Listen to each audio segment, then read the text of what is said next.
Meron akong nakilala from Saudi and from Korea na nagpapadala sa akin ng pera para maging kami lang. Tomboy po ako na naging chick boy ng Black. May jowa ako na 7 years tapos nagka-jowa dahil sa TikTok live. Oh, pero may girlfriend ka? Oo, noon meron. Noon meron, pero ngayon nasa na siya? Wala na po kami Is it because naging chick boy ka pagdating sa social media? dahil sa TikTok live. Dahil sa TikTok Live. Actually, I have relationship today within 2 years. Hindi na po alam yun. Dahil din sa TikTok. Doon ko nakilala yung isang babaeng kinakausap ko from abroad, iba't ibang babae from abroad.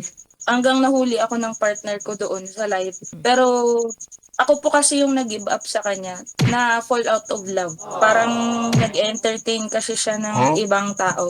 Doon ako na fall out sa kanya. Hanggang meron akong nakilala from Saudi and from Korea na nagpapadala sa akin ng pera para maging kami lang.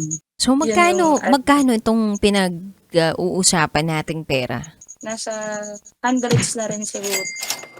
Mga nasa 6 digit.